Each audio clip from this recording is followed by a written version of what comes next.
Pemirsa, sejak 17 tahun yang lalu, Haja Irene Handono telah membongkar praktek curang ini dalam dialog interaktif di GICC Senayan dengan topik penyesatan di balik penyembuhan dalam nama Yesus. Beliau malah mengungkapkan fakta-fakta di lapangan tentang penyesatan praktek tersebut. Malah dalam acara di Senayan tersebut, saya pun telah mengungkapkan kecurangan para pendeta ini dibahas dari sudut pandang psikologi dan kesehatan.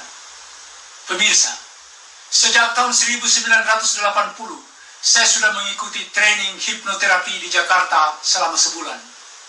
Dengan keterampilan yang saya miliki, banyak orang yang sudah saya sembuhkan dengan sugesti dan hipnoterapi, baik di Jakarta maupun di daerah saya di Sulawesi Tenggara. Untuk itu, baiklah saya membahas topik ini dalam tataran psikologi tentang sakit dan sembuh. Dalam ilmu kedokteran, hampir semua keluhan penyakit berkaitan erat dengan kejiwaan. Manusia memiliki dua alam, alam sadar dan alam bawah sadar. Kedua alam ini mempengaruhi kesehatan dan kesakitan kita. Alam sadar adalah alam pikiran dan alam perintah. Jadi, saya mau ceramah. Ceramah ini kemudian saya upload di YouTube. Itu adalah alam sadar yang memerintahkan. Perintah alam sadar ini kemudian dikirim ke alam bawah sadar. Alam bawah sadar kemudian menerima perintah alam sadar ini tanpa proses. Jadi, alam bawah sadar tidak pernah menyaring apakah perintah itu baik atau buruk, apakah perintah itu benar atau salah, tetapi akan dieksekusi oleh alam bawah sadar. Nah, bagaimana mekanisme pola ini dalam kerangka penyembuhan?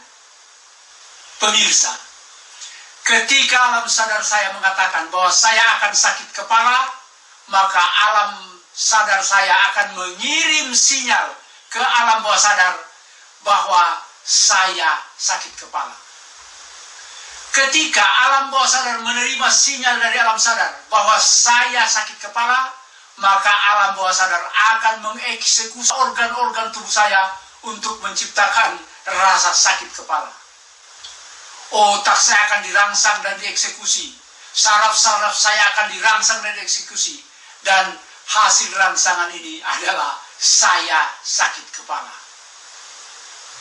Orang menjadi sakit adalah mekanisme dari apa yang dia pikirkan dan apa yang dia lakukan. Oleh sebab itu, kalau malam ini saya membuat pernyataan bahwa besok saya demam dan saya yakin akan demam, maka alam bawah sadar akan mengeksekusi untuk demam keesokan harinya. Ketika seseorang mengeksekusi dirinya untuk miskin, maka benar-benar dia akan menderita kemiskinan. Bagaimana dengan proses penyembuhan? Seorang yang jatuh sakit adalah kegagalan alam sadar memerintahkan alam bawah sadar untuk mengeksekusi agar dirinya sehat. Karena pikirannya adalah sakit, maka dia jatuh sakit. Ketika seseorang jatuh sakit karena pikiran, maka dibutuhkan sugesti. Perintah alam sadar untuk mempengaruhi alam bawah sadarnya. Karena alam sadarnya sudah tidak mampu memerintahkan alam bawah sadarnya. Pendeta tahu, pastor tahu, para penginjil tahu, mereka sudah dilatih untuk hal-hal seperti ini. Kalau ada yang mengeluh sakit, sasaran empuk. Penderita akan mengeluh. Pak Pendeta, saya menderita sakit kepala, saya menderita sakit gigi, saya menderita lumpuh. Mengapa ini bisa terjadi? Karena hampir semua penyakit-penyakit yang terjadi pada diri manusia adalah pengaruh kejiwaan. Lalu pendetanya mulai beraksi. Oke, Bapak, silakan duduk yang tenang. Saya akan mengobati dan Tuhan Yesus akan menyembuhkanmu. Ketiga, percaya. Percayalah, Yesus akan menyembuhkanmu. Jadi, terima atau konsentrasi, berwibawa, percaya. Selesai. dalam nama Yesus sembuh. Pemirsa, apa yang sesungguhnya terjadi? Alam bawah sadarnya sendiri yang mengeksekusi kesembuhan dirinya, bukan pendeta. Pendeta hanya mensugesti. Walaupun pendeta memanggil nama tikus atau anjing, kalau penderitanya sudah pasrah dan yakin, dia akan sembuh. Sekarang pendetanya tinggal menyantelkan nama Yesus untuk menyesatkan manusia. Selesai, murtad. Jadi pemirsa, kesimpulan yang dapat kita tarik dari pemaparan pendeta Stephen Tong adalah bahwa acara penyembuhan dalam nama Yesus yang dilakukan oleh para pendeta di panggung adalah settingan penipuan yang menyesatkan umat. Untuk itu, saya menantang semua pendeta di muka bumi ini, kalau ada di antara mereka yang bisa membuktikan penyembuhan seketika dalam nama Yesus terhadap 3 pasien yang saya pilih, saya siap dibaptis. Namun kalau tidak, itu hanya jurus kebohongan yang menyesatkan. Shalom, ketemu lagi dengan saya, Pendeta Samsudin Simarmata. Kita baru menyaksikan tayangan daripada video Bapak Ustadz Sanihu Munir. Dia menanggapi tentang khotbah atau pernyataan dari pendeta Insinyur Niko yang kita sudah tahu di beberapa waktu yang lalu dia akan menghardik corona katanya, dan pernyataan juga dari pendeta Stephen Tong yang mengatakan bahwa pendeta Insinyur Niko ini adalah pendeta palsu, pembohong, ngomong besar dan lain sebagainya begitu. Dan kita lihat cuplikan video ini ada tadi di video Bapak Pendeta Bapak Ustadz Sanihu Munir, tapi tidak saya upload, hanya saya potong itu. Beliau dalam videonya kita melihat bahwa kesembuhan dikatakan bahwa kesembuhan itu tidak ada kesembuhan itu di dalam nama Tuhan Yesus, tidak ada. Menurut Bapak Pendeta Ustadz Sanihu Munir, beliau mengatakan bahwa kesembuhan itu hanya dari hipnoterapi saja. Karena hidup ini katanya manusia ini mempunyai ada 2, yaitu dua bagian, yaitu alam sadar dan alam bawah sadar. Alam sadar dan alam bawah sadar. Jadi kalau alam sadar kita mengatakan kita sakit, lalu disampaikan kepada alam bawah sadar, dan alam bawah sadar akan mengeksekusi dan akhirnya sakit begitu. Begitu sebaliknya, kalau sembuh ya sembuh begitu. Jadi menurut Bapak Pendeta menurut Bapak Ustadz Sanihu Munir bahwa kesembuhan itu mau pakai nama apa kek, nggak usah pakai nama Yesus, mau pakai nama tikus kek, nama anjing kek, katanya sembuh, karena yang menyembuhkan itu alam bawah sadar gitu. Jadi nggak usah, hanya pendeta-pendeta ini kan hanya menyantelkan aja nama di dalam nama Tuhan Yesus gitu. Padahal sebenarnya bukan pendeta atau dalam nama itu sembuh, enggak, karena alam bawah sadar aja. Menurut kesehatan, menurut beliau begitu. Jadi saya juga mau sampaikan satu hal kepada Bapak Pendeta Insinyur Niko. Berawal dari statement Anda dan diklaim oleh atau dibantah oleh Bapak Pendeta Stephen Tong, inilah yang membuat Bapak Ustadz Sanihu Munir ini mulai memberi satu respon gitu loh.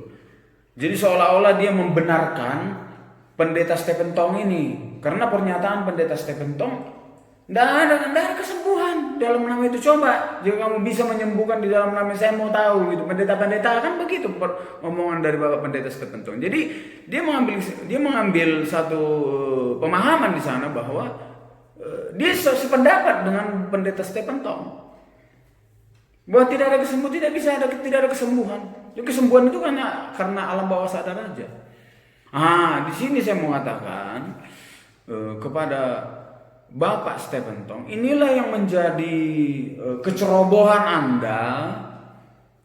Kalau saya pakai bahasa yang lebih kejam lagi, kebodohan Anda, kebencian Anda terhadap gereja karismatik itu mengeluarkan statement seperti itu. Jadi seolah-olah tidak ada kesembuhan. Jadi kalau orang yang mau membuat kesembuhan itu hanya rekayasa, hanya bohong, nggak ada kuasa gitu, nggak ada kesembuhan gitu.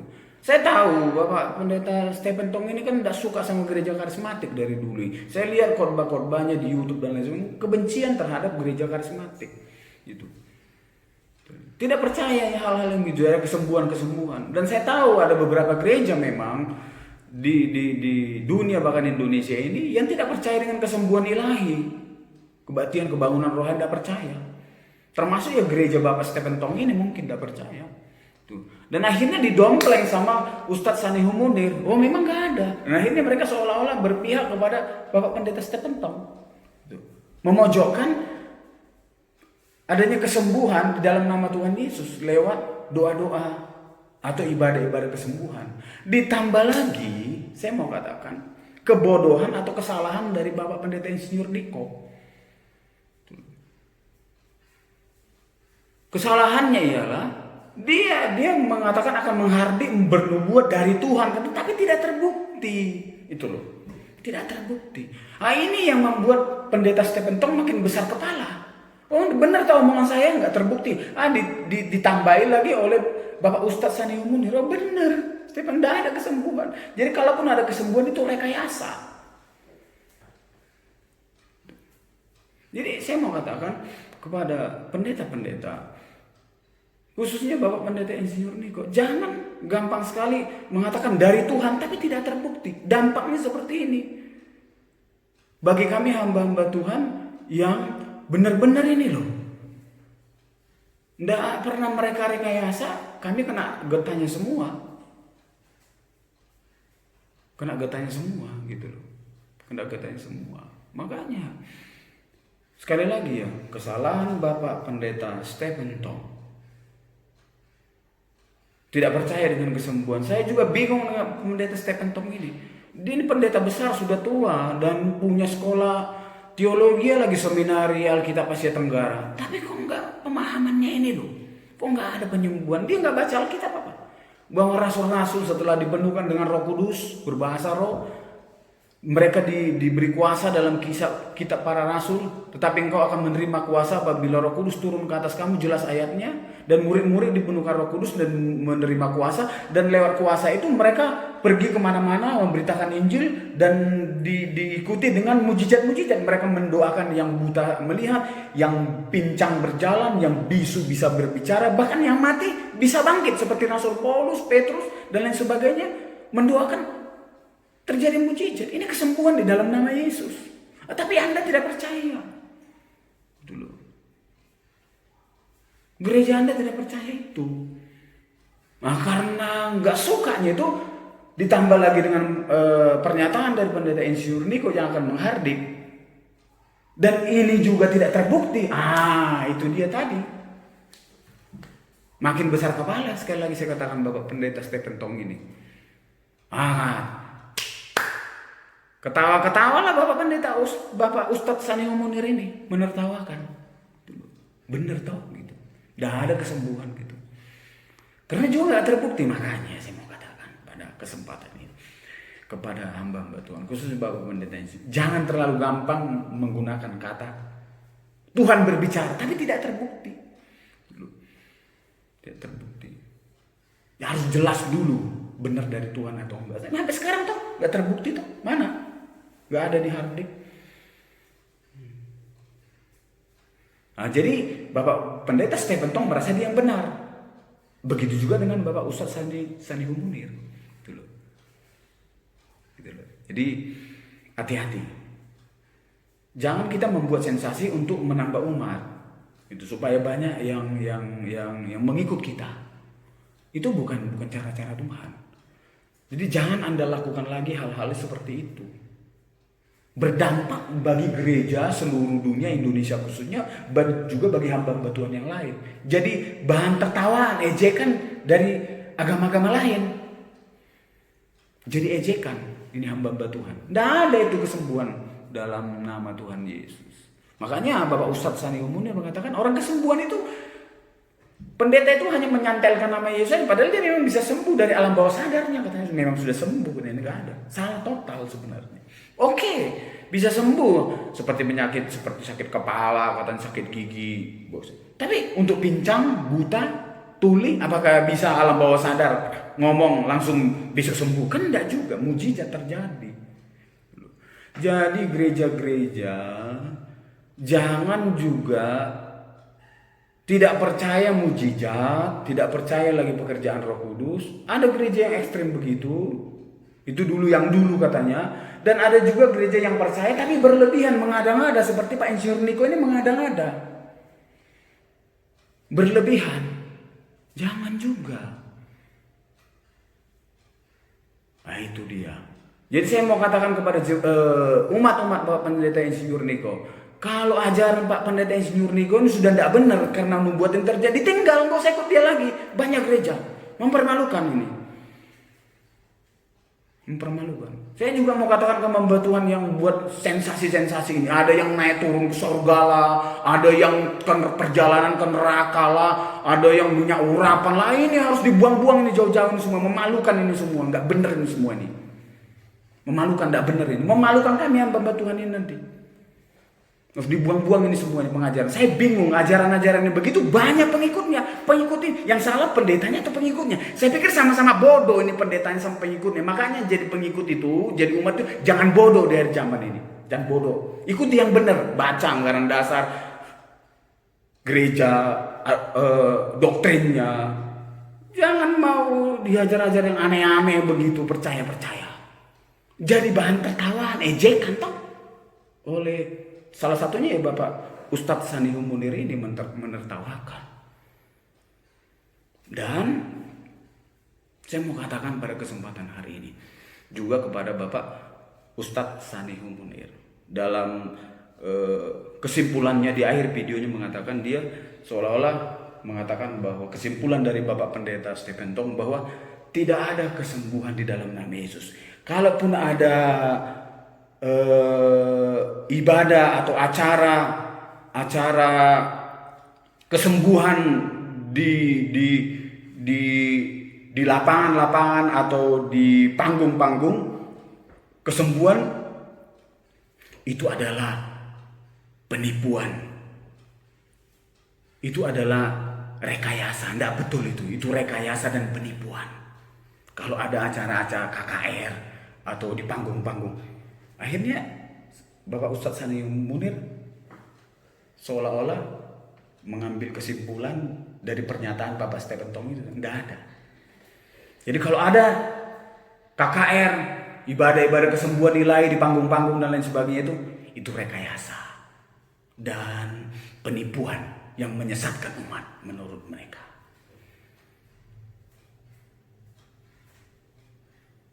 Oh, enggak begitu. Enggak begitu. Mungkin yang rekayasa ya Bapak Pendeta Insinyur Niko dan yang lain itu, bukan semua pendeta-pendeta. Nah, kami pendeta-pendeta yang tidak pernah begitu itu, yang tidak macam-macam itu kena getahnya. Makanya nggak usah macam-macam. Nggak usah buat ajaran-ajaran yang nggak benar. Akhirnya itu tadi, Ustadz Sani Munir ini mengambil pernyataan Stephen Tong, sekali lagi saya katakan, dan akhirnya mengambil kesimpulan. Kesimpulannya ialah, kalau ada ibadah kesembuhan dan lain sebagainya di panggung atau apa itu semua rekayasa, salah total. Saya mau katakan, dari zaman Yesus sampai ke zaman Kisah Para Rasul, semua murid-murid dipenuhkan Roh Kudus, memiliki kuasa. Ketika mereka mendoakan, yang buta melihat, yang timpang bisa berjalan, yang bisu bisa berbicara, yang mati bisa bangkit seperti Rasul Paulus. Dan itu terus berjalan terus sampai Tuhan Yesus datang. Sampai hari ini, sampai Tuhan Yesus tidak akan terus terjadi. Jangan dibilang enggak. Jadi siapa bilang gak ada kesembuhan di dalam nama Yesus? Kesembuhan itu hanya ada di dalam nama Yesus. Bukan hanya kesembuhan, keselamatan juga hanya ada di dalam nama Yesus. Sebab Yohanes 13 ayat 13 mengatakan, aku adalah Tuhan. Yesus bilang aku Tuhan. Jadi hanya di dalam Yesus ada kesembuhan, hanya di dalam nama Yesus ada keselamatan. Dan saya lihat dalam video Bapak Ustadz Sani Munir ini mengatakan bahwa dia menantang kalau ada penyembuhan seketika di dalam nama Yesus. Kalau ada kesembuhan seketika, ada yang bisa mendoakan lalu sembuh seketika. Nanti kalau dia bawa orang nanti ada berpenyakit, nanti dia yang bawa 3 penyakit. Kalau bisa ada kesembuhan di dalam nama Yesus, bisa disembuhkan, dia akan masuk Kristen katanya, mau dibaptis. Ini dia nantang kalau ada. Bawa pendeta-pendeta seluruh bumi dia bilang lah, udah nantang ini. Nantang. Kenapa dia mengeluarkan statement gitu? Ya karena gara-gara itu tadi statement pernyataannya ditambah lagi dengan Insinyur Niko yang pengobatannya nggak benar, nggak terbukti itu. Saya mau katakan dalam kesempatan hari ini, kepada Bapak Stephen Tong bertobat, Bapak Insinyur Niko juga bertobat, dan pendeta-pendeta yang membuat sensasi-sensasi itu bertobat, dan juga kepada Bapak Ustadz Sani Munir. Itu mungkin kebetulan aja, dianya itu nubuatannya Insinyur Niko nggak terjadi, karena dia yang salah, bukan Tuhannya, bukan pendetanya. Kami semua pendeta enggak, memang dia yang nggak benar. Tapi kami pendeta-pendeta ini masih mendoakan orang bisa sembuh. Bisa sembuh. Jadi di dalam nama Yesus ada kesembuhan.